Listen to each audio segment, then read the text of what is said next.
I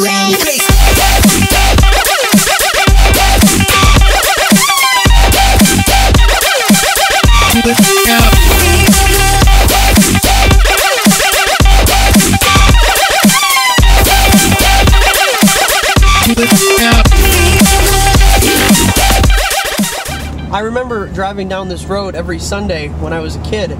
We'd go visit my grandparents every Sunday. When we were exploring topics for our next book, I really wanted to write something that could give a little bit of tribute to my grandparents. Just didn't know how to tackle that until we ran across this old car, 1975 Mercury Comet. So we decided to kill two birds with one stone, talk about our grandparents, and also talk about this whole area. When people think of the Motor City, they think of Detroit. They think of old dilapidated houses and shuttered factories.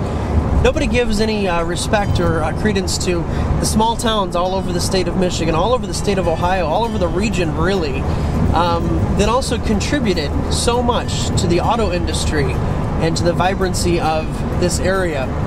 So we decided to set the book in a small town called Blissfield, which is about 80 miles southwest of Detroit. Grandpa, can we take Clipper for a cruise? Curiously questioned Riley. Who is Clipper? Challenged Grandpa. The Comet, replied Nick. The Comet was the grandparents' classic car that was consistently parked, covered in the carport.